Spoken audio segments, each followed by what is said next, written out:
empowerment are. And the Christians being the majority in Ghana, what do you think will happen? And to me, that is a real test. Yeah. Prejudicial comments on it. It is unconstitutional. If you look at Article 21C of the Constitution, it gives every Ghanaian an opportunity to practice their religion. Why am I saying this? I'm going to use my life experience as an example. Before I decided to enter into SRC, COVID is very important. HIV is equally important. Agencies must do a lot. And Ministry of Gender. I could see flashes of light, I could see shadows, I could see images, but then it stopped. I am now blind and have to be sad and all that. There are challenges to this effect. So what do we do as a nation? What do we do as individuals? What do we do as organizations? Je lance à toutes les personnes handicapées, aussi bien les femmes également. Once you lack integrity, trust me, you are going nowhere. A lot of people go to church and they are Christians, but they are not truly repentant. It's happened to me, like only by the mercy and grace of God that I'm alive to share all that I've been through or went through. Showing every Friday at 6 p.m. You can follow us on Facebook, on Instagram, and also on Twitch, as well as YouTube. You are welcome to Empowerment show, showing on Today Ghana News TV.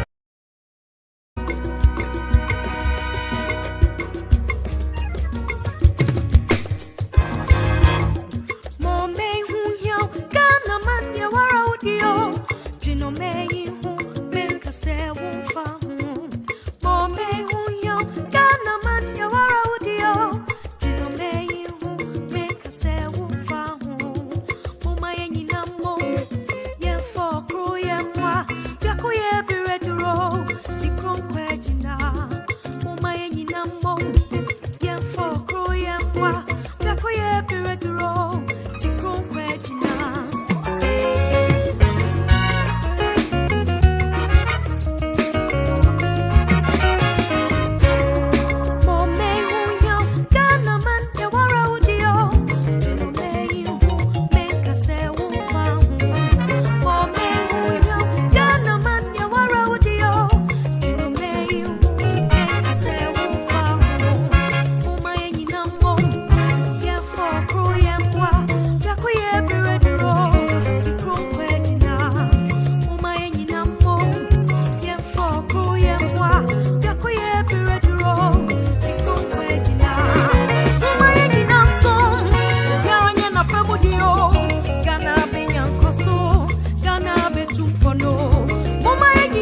good evening to you all, our cherished audience. Once again, it's your favorite show, Empowerment Our Show Tonight. And we are streaming live on Facebook, YouTube, and also via satellite on Twitch for those in the Eastern European countries. We are also on Anchor FM. Kindly subscribe to our YouTube channel and follow our Facebook page to receive prompts anytime we are live, as we bring you amazing content all week long. We are indeed the web TV for best programs. Before we go into our conversation, just to remind you that Authentic Sales, which is an online sales business that offers you quality products at affordable prices, is associated with Empowerment Our Show. For your original Apple products ranging from iPhones, chargers, AirTags, etc., as well as your fashion wares, kindly contact them on 020-800-2854. I repeat, 020-800-2854, or follow them via Instagram on authentic_salesgh. The quality of your product purchase is guaranteed and assured with Authentic Sales. Thanks to the Lynx Cosmetology Training Institute for associating with Empowerment Our Show. The Lynx Cosmetology Training Institute, we have a passion for your hair care. Do well to contact them on 055-70-89324 and on Facebook or Instagram via the handle The Lynx Links. For all your hair designs, hair caps, makeup, Brazilian waxing, manicure and pedicure, as well as beauty needs, do not hesitate to contact them. Tonight, just grab your seat and get some chilled drink by your side. Call a friend to call another friend that there's an awesome topic and a discussion on Today Ghana News TV. Empowering the girl child through GEM Initiative. Are you wondering what the GEM Initiative is about? Just stay tuned as we go on a quick commercial break and watch a short video of our guest for tonight. Stay tuned and we'll be right back.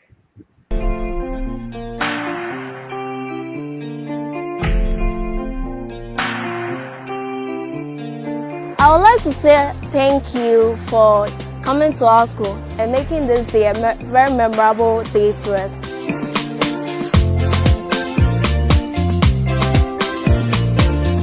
Learning, first of all, is an acquisition of knowledge. Pressure is not always negative. We are what we call positive pressure. Positive, when I have given you examples already, you would hear. It is that text message you wanted to send. But now your friend said, please, let's go and learn rather. And you changed your mind and you went to learn. That is positive peer influence. And what can positive peer influence do for you? It can help you build good character, build good habits. It can help you defeat your fears. Let's say that you think that mathematics is very difficult. And then your friend, Evans, in the science class who is doing E-math, comes to tell you that, oh, I can teach you 1 hour every day after school. And there's no strings attached. And then you join Evan and you become better in mathematics. That is positive influence. You've been able to defeat your fear of mathematics because Evan influenced you.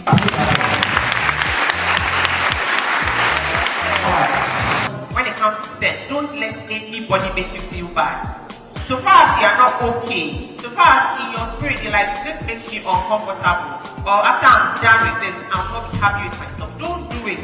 Don't let them say things like, I'll help you with your homework. The last time you didn't come to class, I copied notes for you. In which way are you trying to reward me? Have you seen you are not there? It's a mind game. Don't listen to them. Sometimes it's good to be selfish. When you are selfish, you think about yourself first.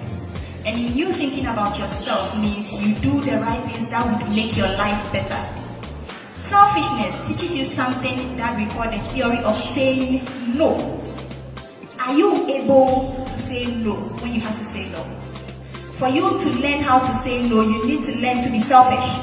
You need to learn to tell myself that, you know what, this thing I am going to do, it won't benefit me. Always keep in mind that there's something in law called self-preservation. Before you help another person, you need to be alive. So don't throw your life away in trying to please somebody or help somebody. Are the leaders here? Menstruation is not a taboo. It is not unclean. And it is not embarrassing at all. It's a natural process. We live with men. You are going to be getting married. You live with brothers, you have fathers and uncles at home. When you are in your menses, should they shun you?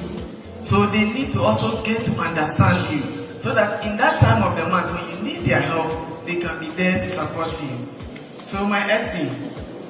So we have our family here, and then we have our sanitary part also.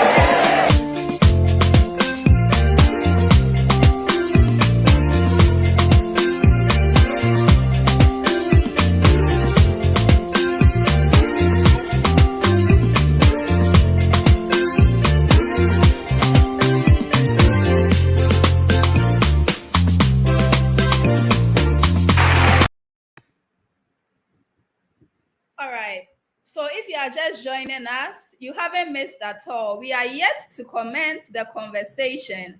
And we have with us tonight Miss Juliana Ama-Clofia, and she's the director, or should I say the executive director of Girls Excellence Movement, what we know as GEM.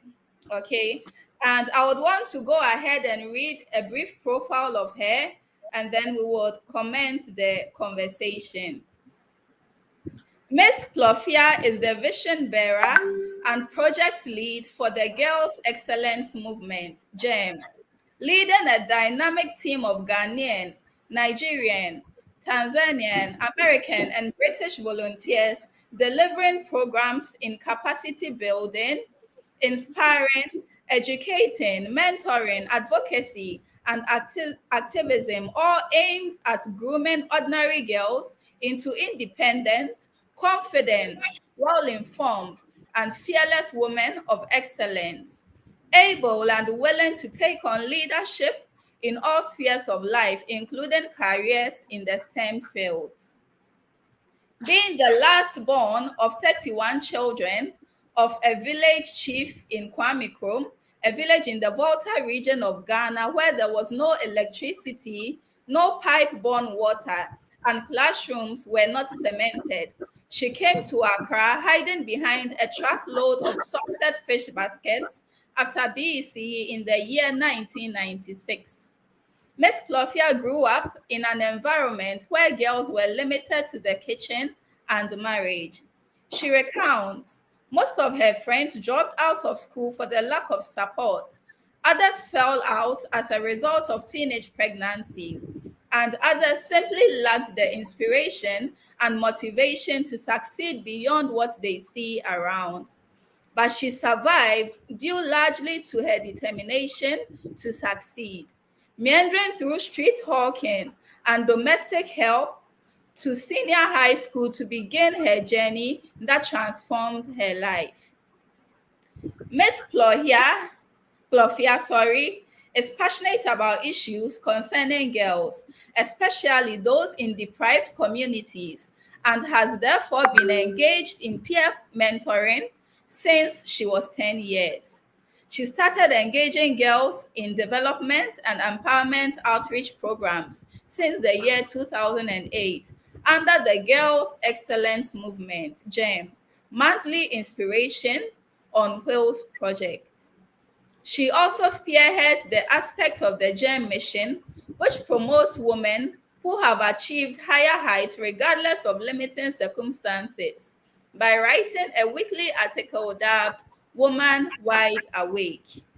All through these years, GEM has strived to attain its mission through the benevolent and passionate efforts, skills, and resources of 85 young professionals who serve as mentors, project coordinators, project directors, volunteers, and team leaders. Ms. Clofia believes if a woman is not fully awakened to her true capabilities, no amount of opportunity thrown at her will change her life. Hence, she advocates for and engages in capacity building for girls to help them discover their potentials and equip them to develop it for a better life. Our cherished audience, I'm excited to host Miss Juliana Amak-Poflia tonight on Empowerment Our Show. I'm super excited because this is a person that my life journey resonates with, because she is also into activities that seek to empower women just as I am. Without much ado, let's welcome Miss Juliana on the show. All right, so Miss Juliana, you are welcome to Empowerment Our Show. Thank you. Thank you for having me, and thank you for the kind words, and hello to everyone that is watching us right now. Hello to your viewers as well. All right. It's a pleasure having you. Thank you. So, Miss Juliana, GEM, what is it all about, and how did this brilliant initiative start? Or should I say, how did you become involved in this type of service to humanity? Thank you. GEM is the abbreviation for Girls Excellence Movement, and it's an organization that is registered in Ghana and registered in the United States, and has earned the tax-exempt status in the US as well.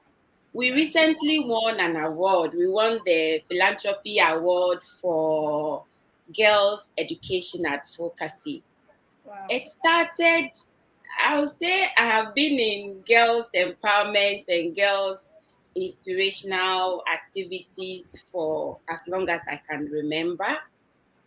I remember being like the guide for my younger colleagues way back in Kwame Krom, when we used to go to school in Kwame Krom Old Town, and we lived in New Town. So the journey between New Town and Old Town, people would commit their children, their girls who were younger than me, to my care, and I will make sure they get to school safe and they come back home safe, that kind of thing.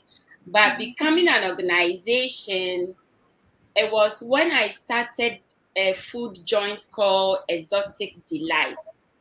It was a food joint I started in 2004, 2005, thereabouts. And it grew. I was a student in Legon at the time, so it grew out of my control and I needed help.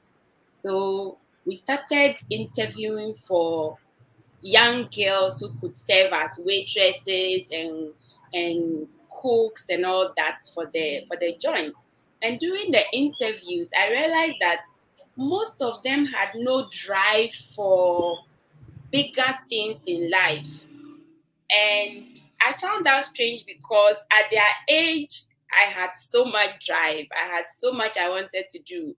And wherever I was at a point, I knew what I wanted to do next. So I found them not having any drive interesting. So I started asking questions. So from then, I decided to mentor them. So the first group of mentees I had, they were my employees.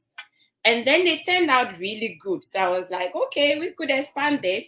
So in 2008, together with a friend of mine called Mabna Juma, we started an outreach program we call Exotic Girls Excellence Club at the time. Then in 2016, I was in South Korea on a scholarship program. And anytime I told my colleagues about girls, exotic girls, they felt that the exotic meant something strange, or like women into sex trade or something. Yeah. So we decided to change our name. So in 2016, we changed our name to Girls Excellence Movement, what you now know as GEM. And then we went on to register and became an organization. So this has been the journey so far. And our vision is to inspire, educate, mentor, and inform to transform girls into great women of excellence, willing to take on leadership willing because I've noticed that having worked among politicians, that sometimes when they want to give political appointment to women, they hesitate to embrace such appointments. They give excuses like, I need to consult my husband, I need to consult my bigger family, I need to talk to my pastor. But if you offer such opportunity to men, they embrace it before they go back to the pastor and inform the pastor, So I felt, okay, we need to build young girls now so that in a few years' time, give me 10 years' time, we should have women ready. So when you tell them, I want to appoint you as the Minister for Finance, they say, yeah, I'm ready. This is my resume, So that's what them is about. Wow. That's interesting to know. So I believe you've highlighted on your core areas of GEM, or would you want to speak to that? Yeah, I could tell you more. If you want me to talk about it, yeah. So for what we do, we run capacity building projects. Okay. Our flagship program is what we call Inspiration on Wheels. On Wheels because we go to the girls in their senior high school compound. And in the old days when we didn't have the double track system, during August, September, when they are on long vac, we go to prison, we go to orphanages and all that. But now in today's double track system, we do senior high schools throughout. We do 10 outreaches in a year, and the GEM calendar year begins in February and ends in November every year. So we do 10 schools every year on our flagship program. We have over 85 volunteers, about 50 very active, scattered across four countries. And these volunteers drive GEM. As I speak, we don't have a paid staff. Everything that GEM does is done by benevolent young professionals who have dedicated their skills, time, and resources to GEM. Interesting. Wow, that's interesting to know. That's really interesting to know. I would want to proceed to find out from you, what are some of the projects you've done in the past? Sorry, would want to go on a quick commercial break, and then we'll be right back. Hello everyone, this is Belinda here. Call me Jem Bell. There's never a dull moment on GEM Outreach. Today we're at Lavoni Senior High, and it was always fun as usual.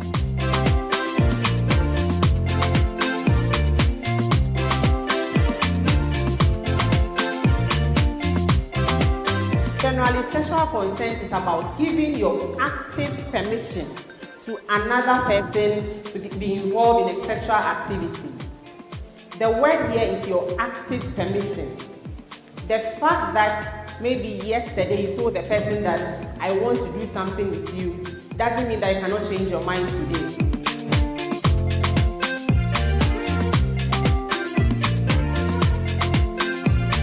GEM is always on the move to educate, to inspire, to transform young girls into women of excellence, playing very responsible roles wherever they find themselves. Sometimes. All right, so you are welcome back from the quick commercial break. I don't know if our guest is ready to speak at the moment. Yeah, I'm ready. Thank you so much for the break. All right. Thank you so much as well, Miss Juliana. Would want to proceed to find out from you, what are some of the projects you've done in the past? If you can highlight on a few. Okay, so we've done advocacy programs. Okay. And our advocacy centers on period poverty, as in sanitary pad poverty, where girls from deprived backgrounds are unable to access sanitary pad. So in the absence of sanitary pad, during their menses, either they stay out of the classroom for that period of day, for that number of days, or they use all kinds of materials that exposes them to infections and other sexual health issues, sexual reproductive health issues. So we distribute sanitary pads, and we also advocate against the tax that is on sanitary pads. You know, we've been making noise that there is a luxury tax on sanitary pad because sanitary pad, which is supposed to be a very essential commodity in a young woman's life, is classified under our GRA regulations as luxury. And so it is heavily taxed.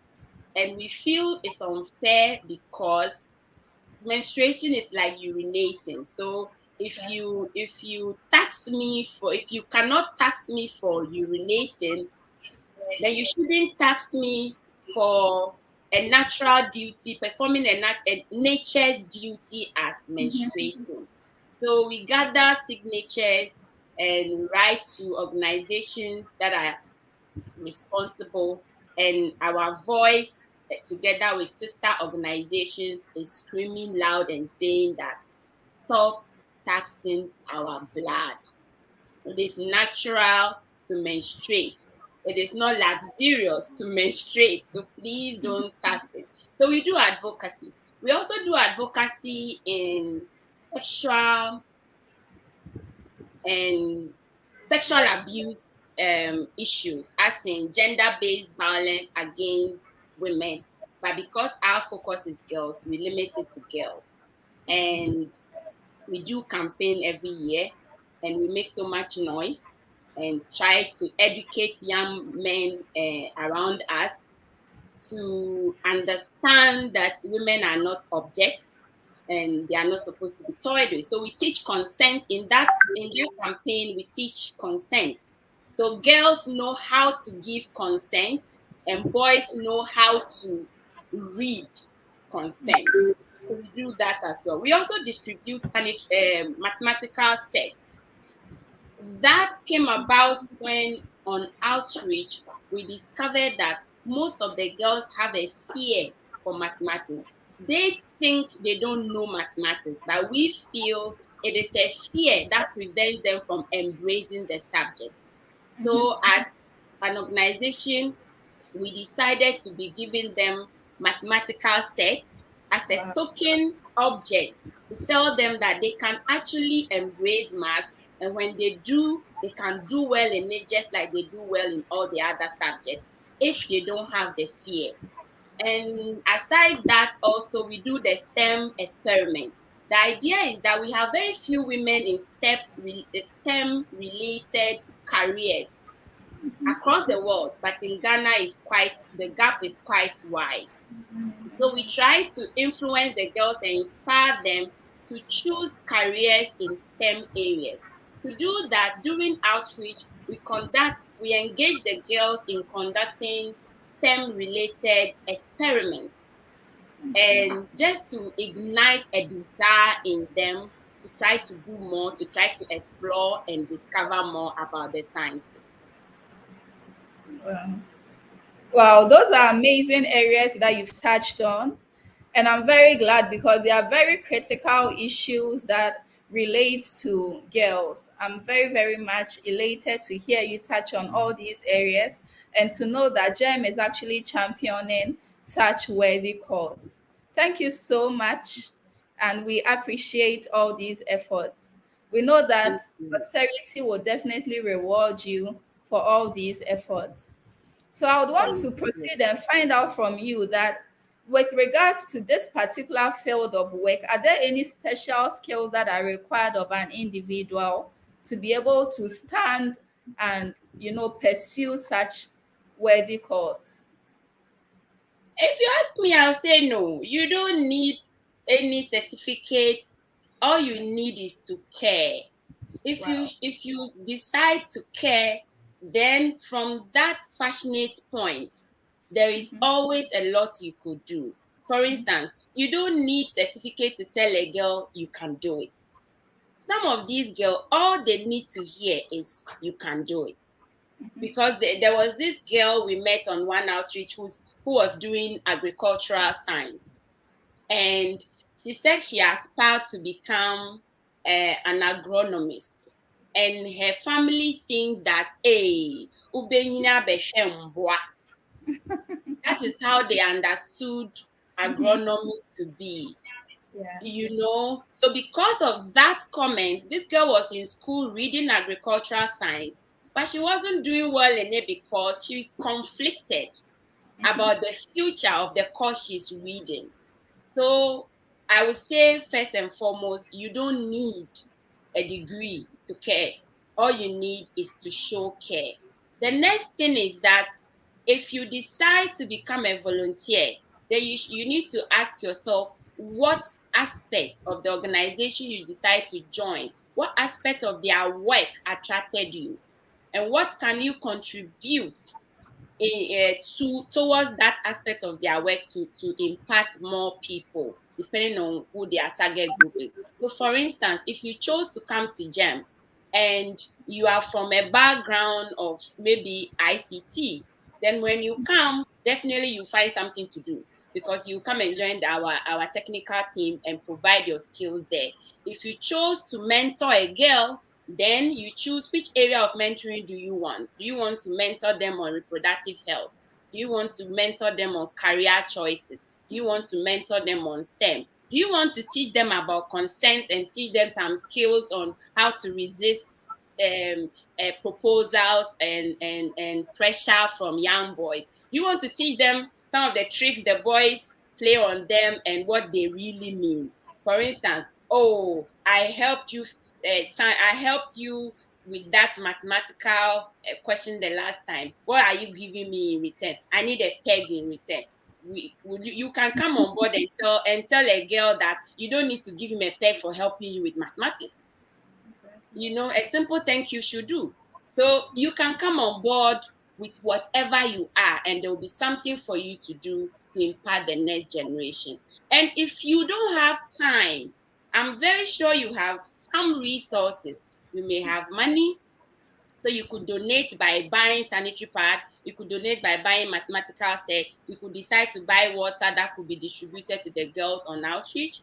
If you don't have money, you have time. You could decide to join the outreach, and you maybe you don't have education, so you decide, okay, I'm joining, but during outreach, I'm just packing things. I'm helping you arrange. So there is always something to do to give back to society. You don't necessarily need skills. But if you want to be a mentor who teaches, who gets involved in facilitating capacity building aspects of GEM, then you need skills and you need some education in the areas that you choose to build capacity for them in. For instance, if you want to teach them about their rights, their online rights, that's an aspect that I didn't mention. It's one of our happy projects that we started recently. Ketsi Media Foundation for West Africa, they gave us some training, and we decided that as we have learned that lesson and we want the girls to know same. So we came together with a journalist called Janice, and she teaches them their rights online. That is a technical aspect that you need to have education in that aspect to be able to teach them. Aside that, there's so much to do when you come on board with whatever it is you have. You find something to do. Wow. Thank you so much. This is very amazing.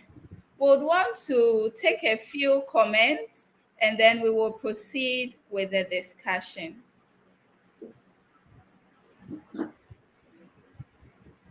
This is from VIS Ghana, and they are saying, wonderful woman. Patience Zako says, this is a great woman out there. I love to see young and energetic Ghanaian women working to build Ghana. Two beautiful ladies. God bless you. Thank you so much, Patience Zako. Kwekwadi comes in to say, I am watching you live from Amsterdam, Holland. These two beautiful ladies have brightened my screen. Thank you, Kwekwadi. Chris Ben Kuma Ata says, that's powerful. We appreciate Chris Ben. And he goes on to say, great woman, Gem. I want my daughter to be like you. That's amazing. NDC Diaspora Union says, Happy New Year to you, Ohenewa, and your beautiful guest. I am watching you on YouTube from Holland. Thank you so much, NDC Diaspora Union. I don't know if there are some few more comments. All right, so I think that's all for the comments. Let's proceed with our discussion. So I want to also find out from you, what inspires you, or what do you love about the work you are doing? What do you love about it? Everything. It can be difficult. It can be draining. I'm speaking about it and it sounds all rosy, but it's a difficult terrain when you lead volunteers that you don't pay and you still demand results from them on time, So it hasn't been easy, but what keeps us going, by us, I mean myself and the team, is the impact. When we read some of the comments that the girls write to us, for instance, we met a set of twins in JHS. They've grown to complete senior high and they've secured admission to do engineering in tech, and they sent us a very nice message. So you read out messages, and even on the days that you feel like giving up, you are reignited. It's like your flame is reignited. Your drive has been fueled, sort of. So you look at these girls and then you are like, you can't stop this. Personally, I can't sleep. The night I decide, I'm tired. Who sent me safe? Those nights I can't sleep. I wake up with so much ideas buzzing in my head for what we can do to impact the girl out there. And God has been powerful in this mission. We always say that God is the commissioner of the GEM mission. And we always say GEM is a spirit on the move. So when we talk to somebody and the person comes on board with so much vim, at the GEM level, it's an in-house joke. We say, hey, GEM fever channel. GEM spirit channel. Because they come on board with so much zeal to do more, contribute. But they even bypass themselves. So they are contributing their time and everything. They don't get paid, but they contribute. They even buy pad. That's how passionate the team is. You don't pay them for TNT for anything. Yet they will contribute more by adding money. They will go to their husbands and wives and bring money. They will go to their offices and raise funds. That's how we fund GEM.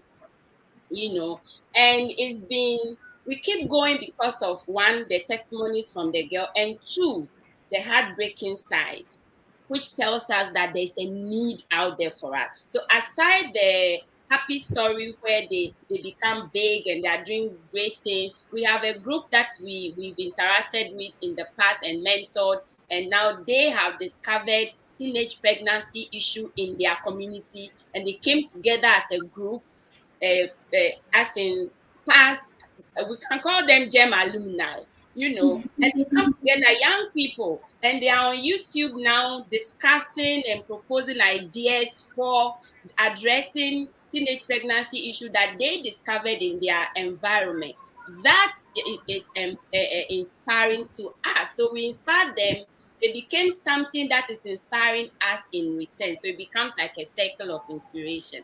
Then the sad part of the story is where girls share for the first time their sexual abuse stories. And they finish sharing with you and they tell you, don't tell anyone. My mommy doesn't know. I don't want anybody to know. I haven't told anyone before. And you feel, oh my goodness, it means there's a need to be there, at least, even if you haven't solved the problem, giving them a listening ear. And let me qualify it, a non-judgmental listening ear alone is the beginning of their healing. So we keep going because, they become great women and we are happy at their initiatives, even at this age. And two, because there is a huge need for us to be there. for the girls that have been victims of sexual abuse. Wow, that resonates with me. I can really relate to that because I mean, I also engaged in a similar activity in Cape Coast. And then months after the project, that was when a team of like young boys and girls approached me when I just decided to relax at the beach. And they said, I remember this day. I remember the impact you made in my life and all that. I mean, they told me everything they learned and how much of an impact myself and the team made in their lives. And these are some of the things that actually keep us going, that actually help us not to give up, even when the body sometimes feel so demotivated and all that. I thank God that you also draw inspiration from such, because I mean, no one on earth can actually reward all these efforts. There are efforts that we are not being paid for. Our team members are doing on pro bono basis. They are not being paid for and all that. So I appreciate the fact that you also take inspiration from such stories and such impact that you've made in people's lives. Yeah, thank you so much. You're welcome, Miss Juliana. Also, do you have any organizations that you interact with regarding this initiative? Any organization? Yes. So organizations that support us so far, because we don't run a grant, at least not yet. We hope to do so this year. But for the past 10 years of our existence, we've been driven by benevolent individuals who contribute their 500, 250 cedis, 20 cedis every month to support us, or once in a while when they come on board. But one organization has come on board and has been very supportive, and that's Sanda International. They are the manufacturers of soft care sanitary pad. So before we met them, we would do a sponsorship drive and take 20 cedis, 50 cedis from everybody and put it together and go to a company and buy sanitary pad. But with them coming on board, they're able to supply sanitary pad. And so the funds we raise from our fan base goes into transportation and feeding the girls on outreach and all other expenses that relate to the work we do, and buying, of course, mathematical sets and the science experiment materials. Yeah. And then over the years, Special Ice Mineral Water. Oh my goodness. They've always supplied water. They give us drinks, but they do more water than drinks. And because they do water, as part of solidarity, we also buy a lot of their drinks when we raise funds. And so they have been an organization that has been with us for, I think, 3 years continuously.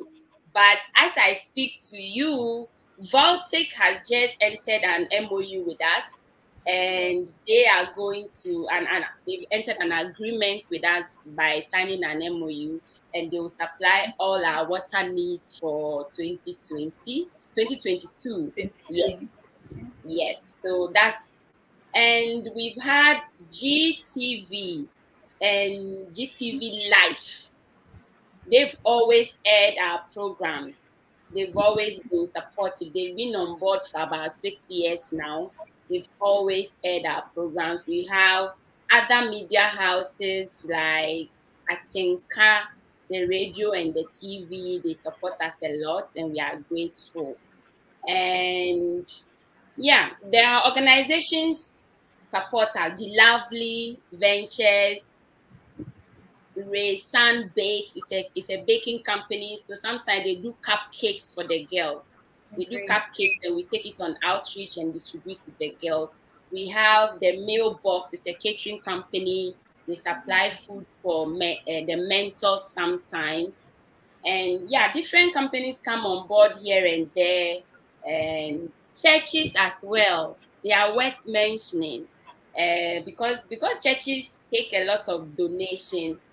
It's not easy for you to go to a church and they also donate to you, you know. But ICGC Christ Temple, Mama Joy, they have always supported us anytime we go there. and Mama Joy, through Reverend Albert Okan. They will always facilitate and make sure that we get 10 boxes of pad or 20 boxes. CAC Church, their headquarters, the Osu branch, the Nima branch, they've always supported us. So churches have supported us. And then Honorable Gifty Apeni does this Women Aglow. Yes, Women Aglow.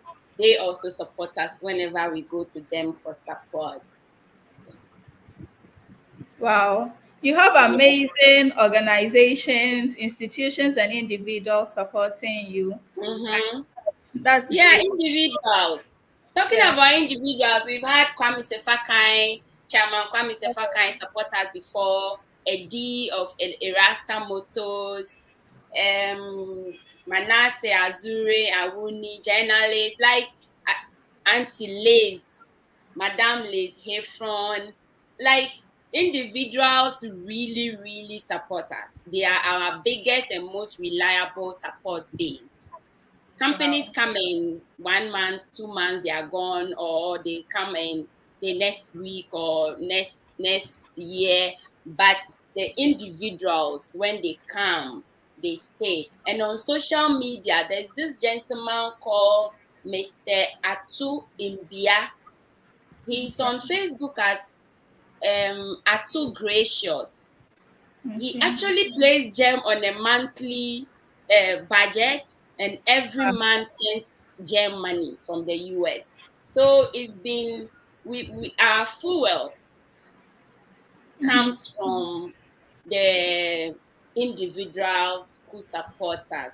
And of course, we have young people who come with their technical skills and they devote their time for that. We have Bash, who handles our website. We have Benjamin, who handles our social media live streaming and all that. And so we really thrive on the benevolence of the Ghanaian spirit, and it's beautiful. Wow. I can actually tell from all that you've mentioned and all the people you've spoken about, I can really tell that it's a wonderful experience and support that you are getting from all these people. We pray and hope that many, many more doors of opportunities will keep opening unto GEM. All right. So aside all these, do you face any challenges with regards to any obstacles with regards to championing this cause? There can be no human endeavor without challenge, right? So I'll be lying to you and the viewers if I tell you, there's no challenge. But we see challenge. It depends on what you see challenge to be. So at GEM, we see challenges as opportunities. So anytime there's a challenge, personally, when anyone draws my attention to a challenge, the next question I ask is, okay, what do you think we can do about it? You know, so we always find a way around the challenges. So no challenge, and I mean no challenge, has ever limited us from performing our delivering projects that will impact our vision before. Never. COVID came and we couldn't do one-on-one. We quickly went online and developed a project we call the GEM Code Live. We still took inspiration to the girls online, the same package online. So anytime there's a challenge, we find a way around it to still achieve the target, which is to inspire, educate, mentor, and inform to transform girls into leaders. Wow. That's so great. That's so great to know that regardless of COVID and the challenges that COVID has come along with, you are still able to keep moving. Okay, so I don't know if there are some few more comments or if I would have to proceed with the questions. Are there any more comments? If my producers can project, if any. So Kwekwadi says, she's only talking about the girl child. Please ask her when they will include the boys as well. Uncle Kweku, we hear you. So, Jem, you're not the only one asking for the girls, for the boys. The girls actually demand that as well. So on outreach, we make the girls fill the questionnaire, and in that questionnaire, we ask them, "What do you want Jem to do next?" They will say, among other things, talk to our parents, to listen to us, talk to our parents, to be our friends, and talk to boys. Some of them will go the extra, some of them will go further to write, do boys excellence movement. So yes, and we have heard them. So actually we are in the stage of crafting the curriculum for the boys excellence movement. We don't want it to just be engage boys and tell them, hey, respect women. No, we want to build that understanding into their system. So we are developing a curriculum that will speak directly to that. And to do a pilot of if what we are imagining and drafting will work, we have gone ahead to engage some boys on 2 or 3 different outreaches. I remember on 2 outreaches, we made boys fix pad. And I remember the first time when the boy was to fix pad and he touched the pad, he looked livid. It was like, and then the entire hall went like they were screaming. They couldn't believe that he touched pad. And we were using that to demystify the myth around pad. So we asked the boy, you touched the pad, did you become Tokubele? He said no. So you see, you can touch pad. You can actually touch the panty and fix it. And we made him fix it. Since then, we've made other boys. I think we've made a guy who was so bold in fixing pad without showing any sign or resistance. And later, I engaged him, and apparently his mom was raising him in a progressive way. So he didn't see anything wrong with pad. He buys it for his mom, buys it for his sisters. So he didn't see anything wrong. And we want more boys like that to grow into men who understands nature's duty that women perform and stop demonizing such processes. So yes, Uncle Kweku, we would definitely do boys in a consistent project very soon. But we've done boys before. We even have a success story of a boy we met in a school in Sogakope who is now on the media scene. I've seen him in photos with very prominent media personalities, and he sent me a message recently telling me how he got admission into GIJ. And he said, before I met Jem, I was very timid and didn't even know what I wanted to do in life. But after I met Jem, I became confident, and now I go for whatever I want. I can plan my vision. So yes, we do boys. It's just that it hasn't been the focus yet, but it will be soon. Great. Wow. So I'm seeing a comment from Kingsley Kwapon. That's my dad. And he says, that's a good show. Watching you guys from the States. Thank you so much, Kingsley Kwapon, for joining us. You have always been supportive. We appreciate.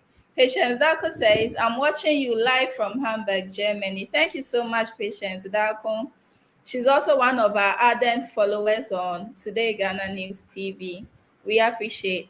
Margaret Hussey comes in to say, that's Jem for you, regardless the times we are in. Absolutely. That's a Jem volunteer. Oh, great. That's amazing. We appreciate you for supporting your vision bearer. Okay, this is Mavis Esina Magbenyo, and she says, go Jem. I can imagine the excitement behind the comment.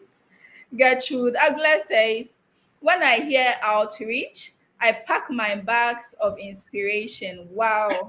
You know, Gertrude is a Jem volunteer, and Gertrude used to travel from Abo, close to Aplau, and come for outreach with her baby and travel back with no transportation from anyone going to her. Wow. God bless you so much, Gertrude. That explains her comment. Wow. Yes. But he even says we are Jem. But he is a Jem admin too. And Margaret when she's so passionate about gem or gem fever and action brutal to the extent that she was heavily pregnant. I think she was about 9 months pregnant. She traveled to outreach with the pregnancy. Wow. You know, for the volunteers that GEM have, we can only give the glory to God, because if you ask me how we do it, I don't know. Wow. That's amazing. I think I saw another comment. Okay, so we'll attend to that later. Let's proceed with the conversation before time runs out. Okay, so all right. So Miss Juliana, there has been so many negative views in relation to feminism, and I would want to find out from you, what is your take on feminism, and how do you think this negativity evolved? What do you have to say with regards to attacks on feminists in this country of ours?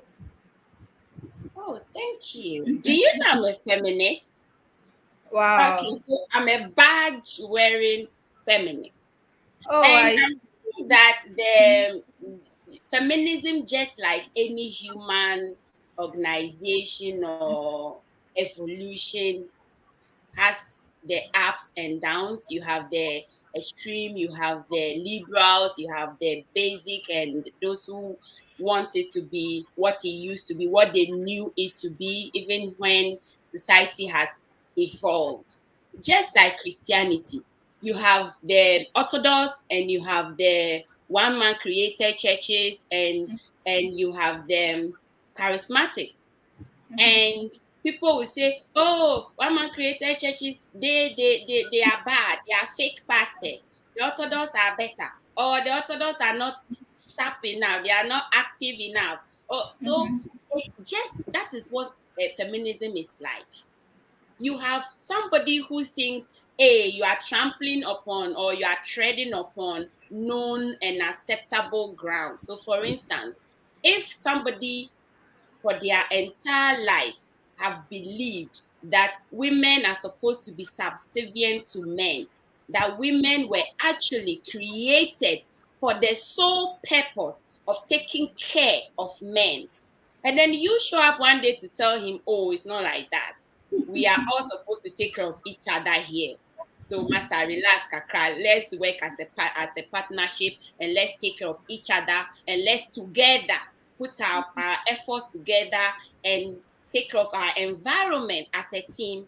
Definitely, you are shaking that person's foundation, because that is the principle that they built who they are upon, is that I'm the head, and you are supposed to come and serve me. God created you from my ribs, actually. Then if you come all of a sudden and you are like, nah, let's be partners, you are shaking their foundation. So it is expected that they will react. And you don't expect the reaction to be, yay, I like what you are saying. So for me, as a feminist, I don't really have a problem with people having issues about feminism. Just like as a Christian, I don't have a problem with people having issues about different aspects or subsets of Christianity. Now, back to what feminism is. I have always said that if you have ever, as a male, let me talk about to my male friends first. If you have ever, as a male, said when your friend gave birth to a baby girl, and you are like, wow, man, congratulations, but when they say you need to get a gun, then it means you know there is a problem somewhere that he needs a gun to protect the baby girl from. Yet, when you hear that he gave birth to a baby girl, you never tell him, a baby boy, you never tell him to buy a gun. You acknowledge that there is a problem. You just haven't paid that much attention to it. Again, if you're a man, and then somebody touches or looks at your sister in a way, and you are like, hey, why are you looking at my sister like that? It means you acknowledge that there is a problem in that look. You disapprove of that look. And if you ask me, If you fall under these two categories, you're already a feminist. Because feminism simply says that we are all created equal, we are all human, none is subservient to the other, we are all supposed to protect each other. But we make noise about the female side because the society has been built and tilted against females. So for us to be able to raise the level of the female to the level of the male before we proceed forward together, we need to start drawing attention to the inequalities. In drawing attention to the inequalities, we'll be saying things. We'll be saying things like equal pay for equal work. We'll be saying things like pay women as much as you pay men. We'll be saying things like give women more access to the boardroom. Now, that will offend a man because he thinks, hey, everyday women. But the question is, who benefits from the imbalance society has created? It's men.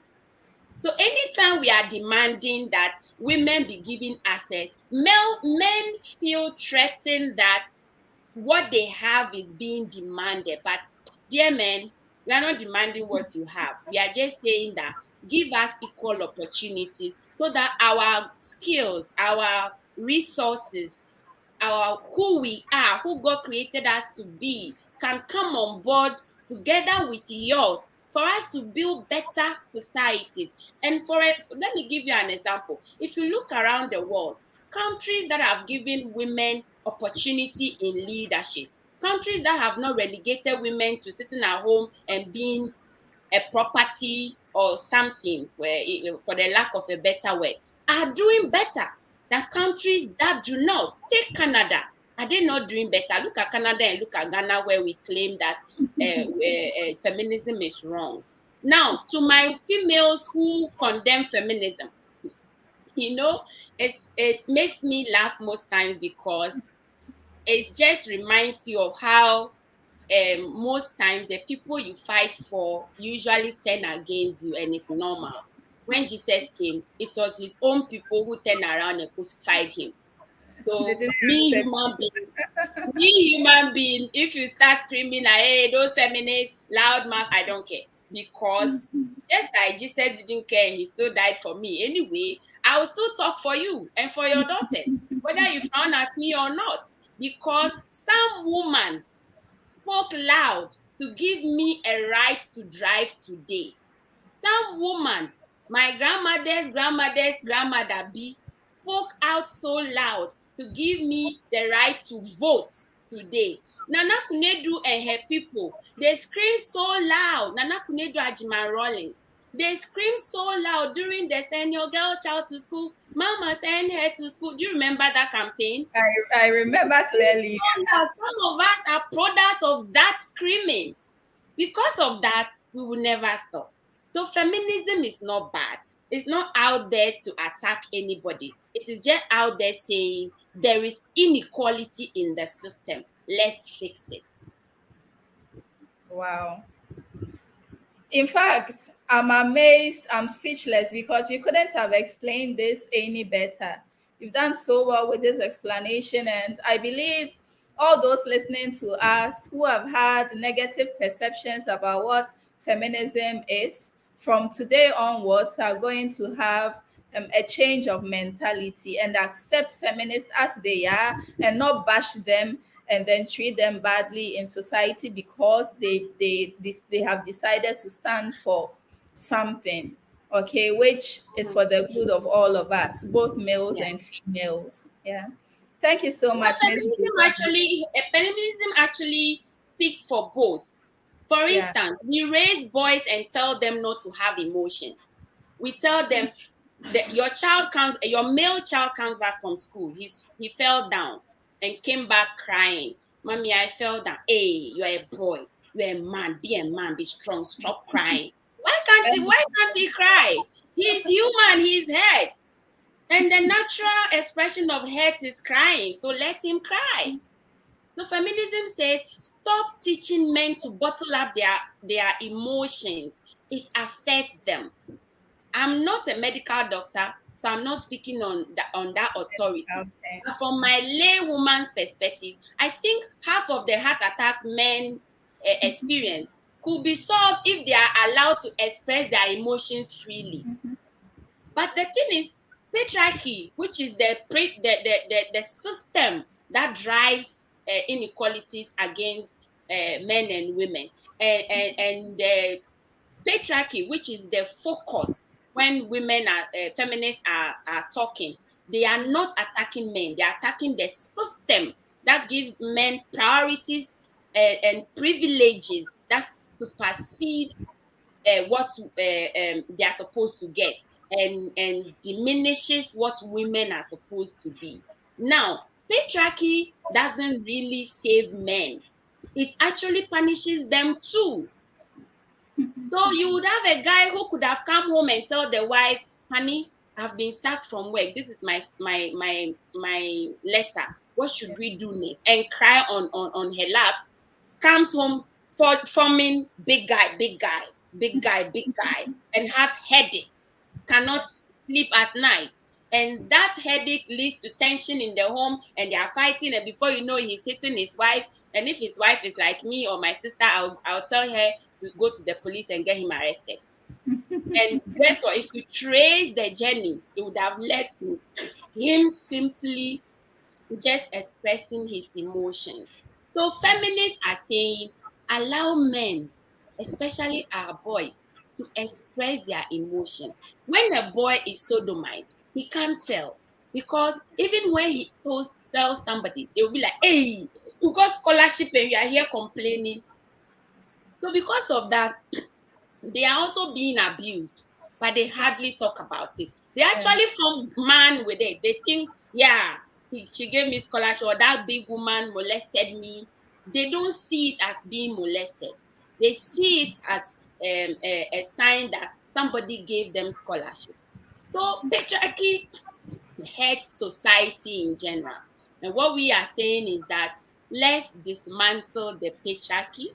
Let's give both women, and because my focus is girls, both boys and girls equal opportunity when we are raising them. If the girl goes to the kitchen to wash plates, let the boy sweep.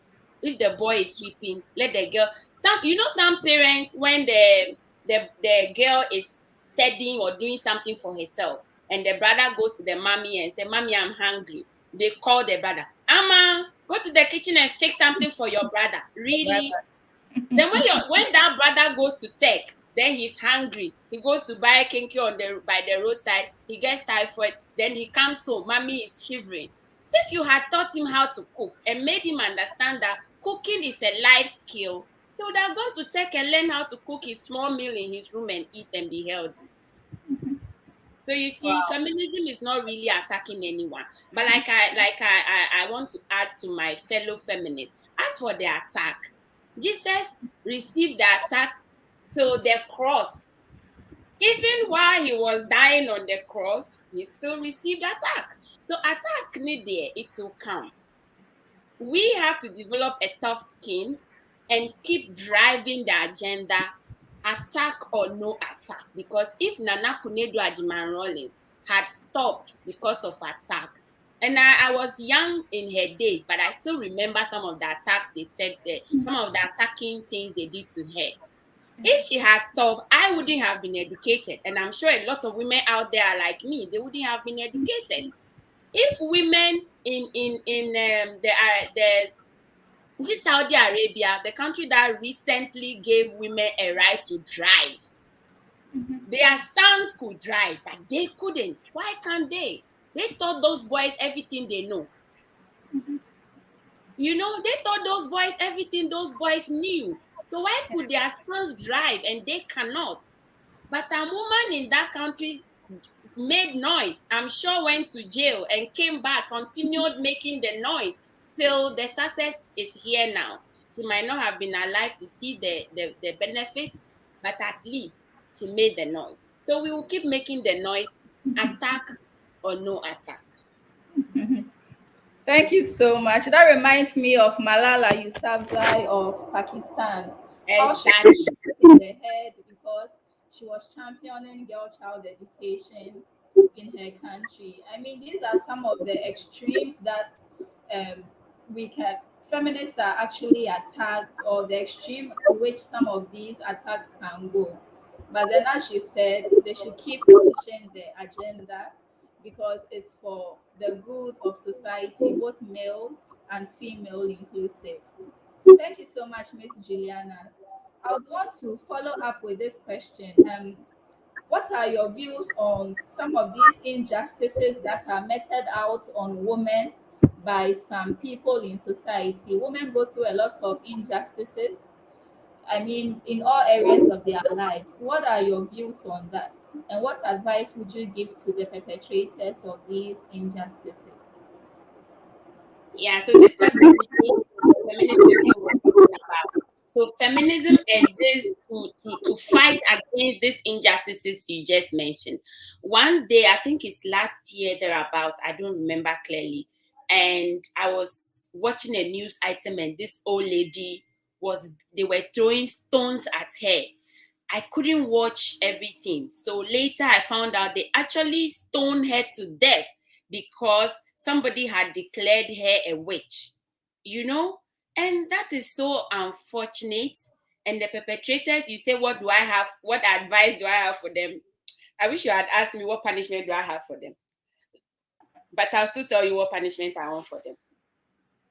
For the rapists, a girl wrote on the GEM questionnaire, I can't tell you much because it is my father. He sleeps with me every time I go to him for my needs for school. If I refuse, he beats me. So I let him have his way. So this man is abusing his own child over school needs. And if you ask me what I have for him, castration. So for me, what do I have for those who perpetrate violence against women? My plea will go to government. My plea will go to government purposely because government makes policies. So I would say that government should make policies and come up with punishments for gender-based violence, punishments that are very stringent, that are very deterring. Take a country like South Korea. In their past, they used to have a lot of sexual abuse stories and gender-based violence against women. Go to South Korea today, it's about 0.01% because they started very stringent policies. An example of which is chemical castration. So if you rape somebody in South Korea, you get chemically castrated. If somebody watches a fellow man get chemically castrated, would that person want to rape again? Of course not. If we should have such a law in Ghana, I don't think Shatta Wale and Co would have been on Twitter recently joking about how they rape somebody. So I think that our laws are not biting enough. So it's making sexual abuse and all other forms of gender-based violence entrenched in our society. So my first call would be to government that please, let's review some of the laws. Let's make them stringent.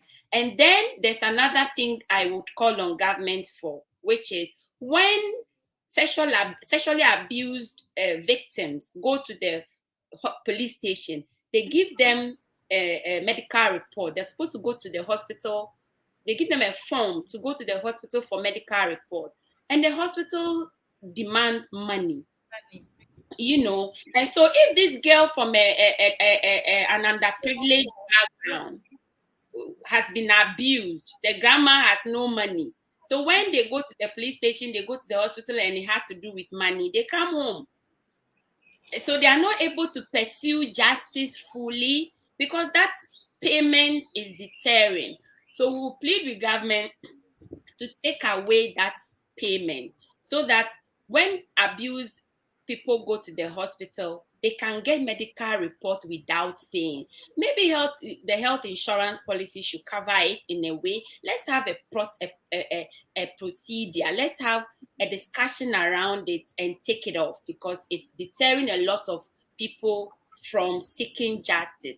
Then my other plea will go to parents and traditional leaders because in our society, we see abuse as normal. A girl said the mother used spatula to hit her head at the age of 8.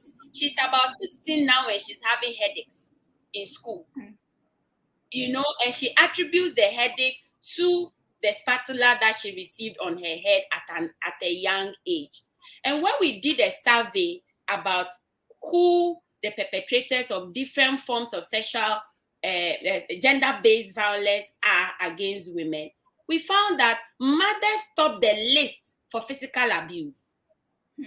It's a report we'll be releasing very soon in a few weeks. Mothers topped the list for physical abuse. And we see it in our traditional system as discipline. Yeah. Exactly. So we need to define discipline. Discipline is not using spatula to hit a child's head and cause problems that you can't even see. And then later in life, she's having problems with it. A girl shared a story where she said she left the house to go see her boyfriend. And her father was told. Her father, who she said is a military man, made her kneel down and slapped her left and right several times. And guess what she did? She left the house. Found herself on the street. Luckily for her, an NGO picked her up, and that's how we met her in a school. So you slapped her and she still went out. So the slap didn't stop her from going to see the boy. Exactly. So we need to have a conversation around what discipline is and what discipline is not. Because most of these parents, when they did these things I'm talking about, they thought that they were disciplining their children. Genuinely, I don't think they deliberately wanted to hurt them. They thought it's a form of discipline, but it's not. That's what we are trying to say. So my plea will go to parents that gender-based violence, parents also are part of the perpetrators. So please, let's stop hitting them, slapping them left and right, hitting them with spatula and all sort of things in the name of discipline. That is also a form of abuse, and you are guilty for physically abusing that child.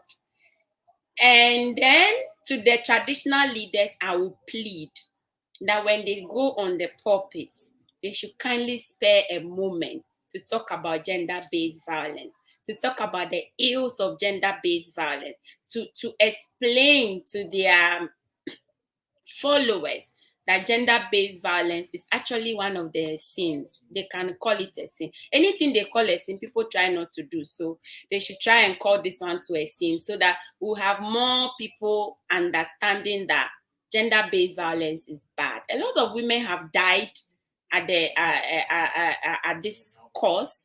A lot of young girls have developed situations that they shouldn't be dealing with now because of gender-based violence. So it's not only affecting young girls, it's affecting everyone, because our next generation is hurting, and gender-based violence is one of the issues that is making them hurt.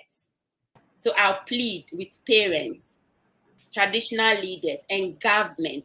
Let's all come together with civil society on the field already so that we can continuously speak against gender-based violence. And one day I hope to see a Ghanaian community where women and boys interact and walk about freely like I did in South Korea, without ever fearing, without ever looking over my shoulders for someone coming to attack me. That's splendid. That's splendid, Miss Juliana. You've highlighted on all the sensitive aspects that we are supposed to be looking at as a society with regards to some of these injustices that women face.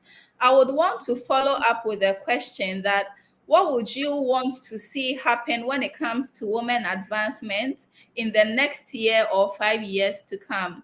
Any cases, policies, or focus that you would be watching out for or anticipating? Yeah, thank you. Before I go to this question, I just want your viewers to know that I am deliberately not giving you textbook definitions of anything. Yeah. It's deliberate. I can rattle textbook definitions, but I want the message to hit the listener who might not comprehend the textbook definitions well. So I'm making it very natural and giving real life experiences and examples so they could relate to what we are talking about. That out of the way, in the next year, I'm looking out for government policy that takes away the unfortunate and just tax on sanitary pad and all menstrual hygiene materials.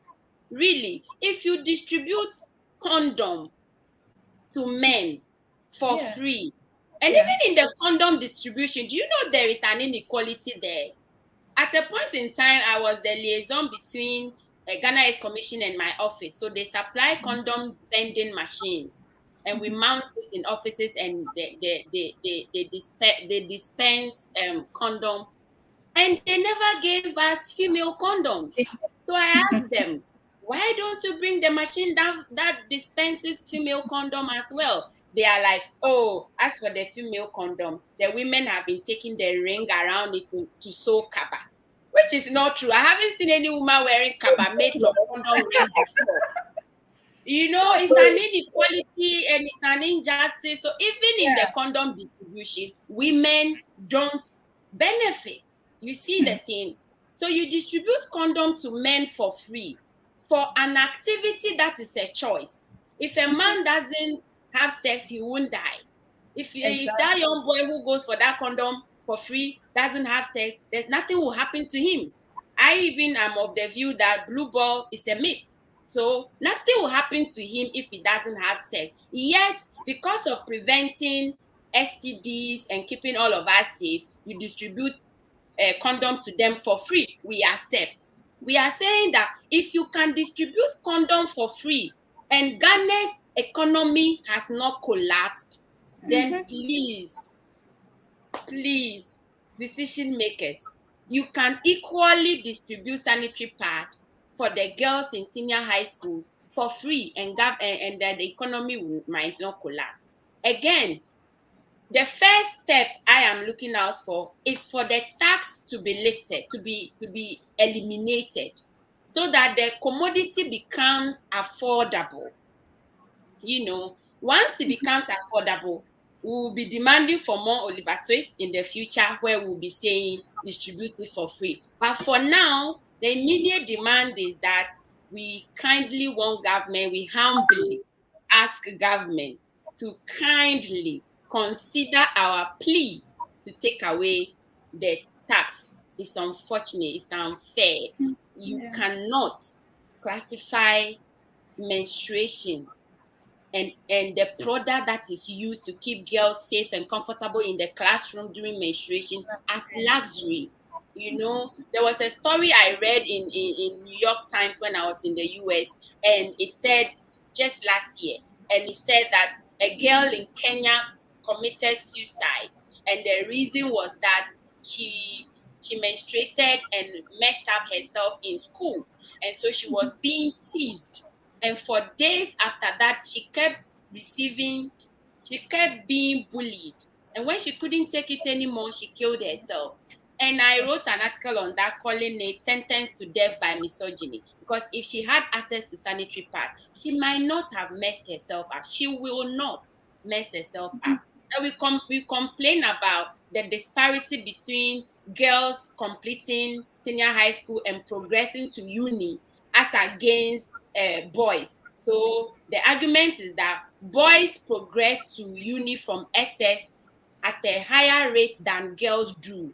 Now, if the girl in SS is staying out of school for lack of sanitary pads, so because she doesn't want to mess herself up, she doesn't stay in class, she stays at home, or she comes to school wearing rags or whatever it is she's using to hold the blood, and because she knows she's using an inappropriate material to hold the blood, she's not concentrating in school.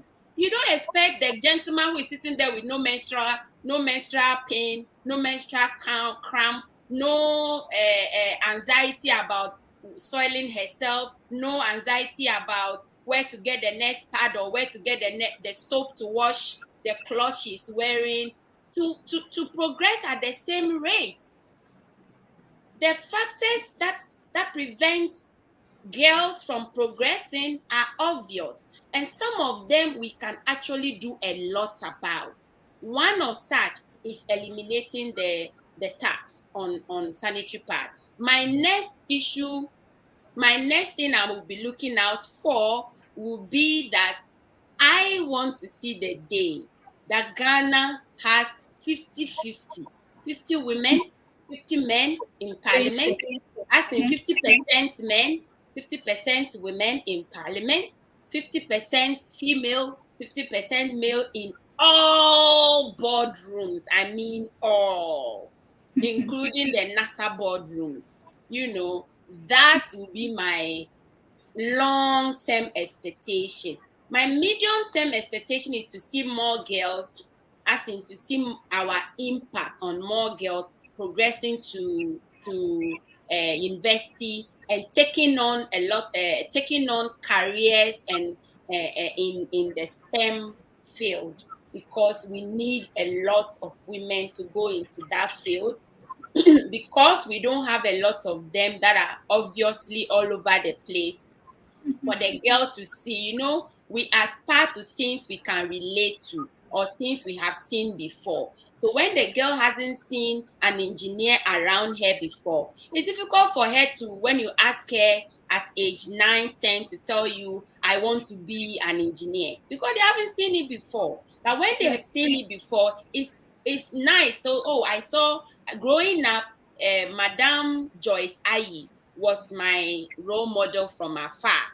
Just because she had a down cut, she was very pretty, speaking good English, and she was the secretary for education at the time under Rawlings regime. I was very young, but I still remember what she looked like.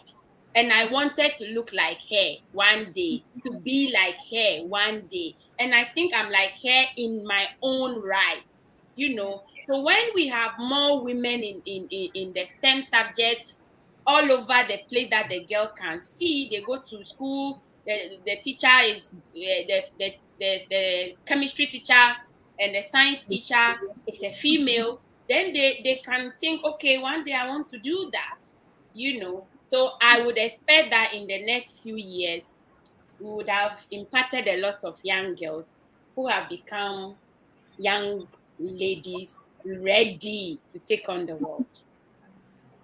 Wow. I appreciate all these sound and passionate appeals that you've made to those in authorities, our lawmakers especially. And I know that definitely this information will reach them, and then the due expectations would be done, so that at least one in the near future would be able to look back and then say, wow, we had people who actually spoke with regards to these issues, and there has been progress. So thank you for adding your voice to the many voices out there that is calling on the elimination of tax on sanitary pad, that is calling for more involvement in STEM, especially with regards to ladies' involvement, that is calling on all these issues that you've raised. I think they are very sound, they are very valid, and I hope that the appropriate authorities would listen, and then they will do as we wish, so that it will be for the better good of all of us. Thank you so much, Miss Juliana. Thank you. We'll be wrapping up soon because we are running out of time. But then I have, I think, 1 or 2 more questions, and then we'll call it a night. So I want to find out from you, is there room for more young people who have such passion for humanity to join your organization? Yes, there is room. We call it a spirit on the move. So we don't have benches. We say, don't come and expect you're coming to join a group. It's not a group to come and belong to. It's a platform for action. So when you come on board, whatever it is you told us you would do, just come, start it, and do it. Nobody stops you. Our only plea is that you go through an orientation. So the first step is to fill a form that is on our social media platforms. So you fill that form, and then the volunteers recruitment team will reach out to you, and then they hand you over to the orientation coordination team who will take you through what GEM is all about, because we are very passionate and particular about the message that goes to the girls. And I will explain that. There was a time that we had a volunteer who was very passionate, but he didn't understand the dynamics of the gender issues that we are raising. So he went on outreach and he was coordinating media reportage, and he was telling the media, I think it was a TV station that was interviewing him, and he told them, and the men should stop raping the girl. They should stop eating mango bunu. I nearly collapsed. How could you compare girls to mango bunu? Really? So because of that, he has so much passion too. So because of that, we do rigorous orientation. We want you to come on board, and when we leave someone's daughter in your hands for mentoring, we know that you are not messing her up by calling her mango bunu unconsciously, because you don't know. So that is why we do rigorous orientation. So yes, come on board. We orient you. You pass orientation and you're a gem, and you run with it. Whatever it is you choose to do, we give you all the chance to do it. And it's a platform for young people to try out their skills, sharpen their talent, speaking talent, and all that. I am still in the process of sharpening mine, because GEM gave me that platform. And I'm very sure that other volunteers like me also are sharpening their skills. So we are not only teaching girls, we are also learning. So it's really a beautiful platform where you learn and you are taught at the same time. Wow. I think with all the procedures you have to go through to join GEM, I believe it's a step in the right direction. And anyone listening to us who would want to join, I think they've heard for themselves. They can go through all the due diligence as required of them. And then they'll be personally, I will contact you and then see how I can also support this initiative. I'm already into women empowerment, but then I still love to, engage with other organizations and also help out as a volunteer. So I'll do that backstage. All right. So moving on to our last question for you. What advice would you give to the girl child of today who doubles as the future of tomorrow? Hi, girl. So I just want to tell you that you can be anything you put your mind to and put action behind. So if you put your mind to it and you back that with action, you would achieve your dreams. And I want to say again that you are enough. You are beautiful just the way you are. You see that your nose that you think is crooked, it's actually going to be the beauty trend tomorrow. You never know. So embrace it. Embrace who you are. Embrace your true self. Try to discover who you are every day and love that person, and work diligently towards your dreams. You will achieve it. I've always said that it's not enough to just achieve something today and tomorrow it goes away. So I believe in the highway, which is there are no shortcuts. Use the stairs. Steady. If you want all A's, sit down and study. If you want to go to that university, sit down and study and meet the entry requirements so you can go to that university. And when you finish, if you want to be a tomato seller, be the best tomato seller that has ever lived. If you want to be a ginger farmer, be the best ginger farmer that has ever lived. Put passion and love behind anything you choose to do. And I want to add that no one can influence you without your permission. So always check the things that influence you. And if they are negative, know that you have the power to stop them. And no one can stop you from achieving your dreams except you. So if you want to achieve that dream, go for it, girl. I believe in you. The entire GEM team believe in you, and we say go and aspire to greater height. Go diligently in the direction of your dreams, knowing that the Almighty God who created you, a woman in his own image. Go for good. always, never settle. Thank you. I love you. We love you too.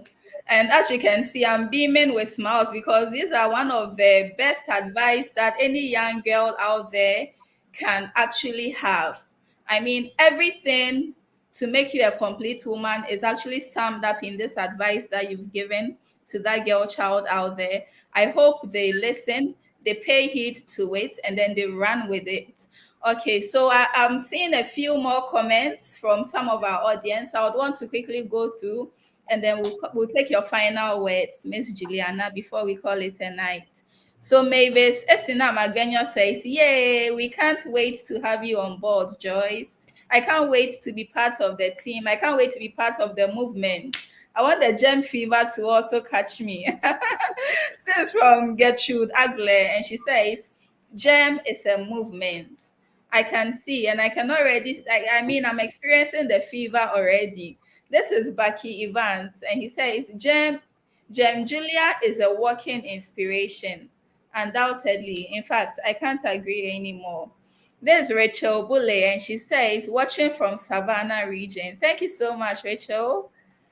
VIS Ghana says, watching from Edukro Mekiapem, beautiful ladies. Thank you. Gertrude Agler comes in again and says, Gem Joyce, you are welcome. Thank you already. Thank you, Gertrude. I don't know if there are any more comments. Okay, there's none. Then we'll want to take your final words, Miss Juliana. I want to say thank you for having me. Thank you to your entire team. And my final word goes to political parties. I'm deliberate about that. When we say we want 50% female representation in parliament, some people make it look like it's unattainable, but it's actually attainable. Most of these political parties have their strongholds. There are strongholds that permit me to say, if they even file an animal there, they will win. You know, strongholds where anyone they file wins. And we are saying, give those strongholds, file women. You have women in these parties that actually work hard to build these parties. So please file these women in your strongholds. They will win. And then we get into parliament and we may be getting 30%. Then support women to file for areas that are not your stronghold and support them to win. They will.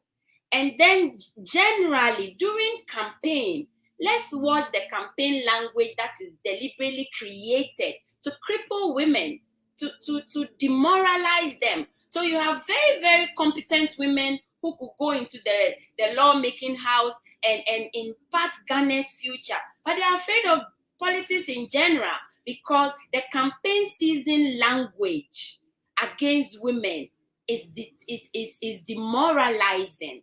So please, to political parties, to their general secretaries, to foot soldiers, if you are involved in politics in any way, my plea to you, my humble cry to you is that please make the political platform enabling and an equal playing field so that women can play the game with you together, so that we have more women joining the lawmaking house, so that women's expertise is felt in the policies that we bring out. As it stands now, policies that come out are not all round because the men who haven't been women before can never come out with policies that will completely address society's needs holistically. But if we allow women influence, then women bring what they know about being women, men bring what they know about being men, and together when we come out with policies, we expect that when they are implemented, the effect will be a holistic effect for everyone's benefit. So that will be my final word. And I want to say thank you to the GEM team. Thank you to all who have sponsored us before. And to the girl out there, we say, you are a warrior. Keep the journey. Keep the spirit. Keep moving, no matter the obstacle. There's no obstacle that will kill you. If it doesn't kill you, it will propel you towards that dream. So keep going. You will reach there one day. And I hope to see you at the top in the boardroom one day. Wow. That's amazing. That's amazing, Miss Julia. Let me go a bit biblical before we end. And I would say that just as Jesus said many times throughout the Gospel of Matthew, Mark, and Luke, he who has ears, let him hear. So you've spoken a lot. You said a lot to those in authorities, those in power, those in the ranks and file of leadership in this country, to the girl child, to individuals. I mean, everyone has had a fair portion of your words. And I would want to end by saying, he who has ears, let him hear. Thank you so much, Miss Julia. On behalf of the entire team, Today Ghana News TV, we want to say a very big thank you to you for acknowledging us and for accepting to be with us tonight. I mean, your presence has been amazing. In fact, your eloquence and passion for the girl child is worthy of admiration. We say a very big thank you to you, and then we hope to call on you and knock at your doors. I mean, in the near future, we hope that anytime we come to you, you would, as you've embraced us, you always will. And also, we are there to support you when you need any media coverage or any media presence. You can always knock on our doors as well. And we would open our arms widely to you and accept you and embrace you as we have. Thank you so much for your time. Thank you for the wealth of information and knowledge that you shared with us tonight. We appreciate it and we say God richly bless you. Long live Jem. Thank you so much. Long live Jem. Long live Jem. God bless us all. Thank you for having me. All right. Okay, so to our audience, this is how we wrap up for tonight. I have been your host, Joyce Ohenewa Kwapon, and I would love to see you same time next week on Today Ghana News TV. We call it a night. Bye-bye.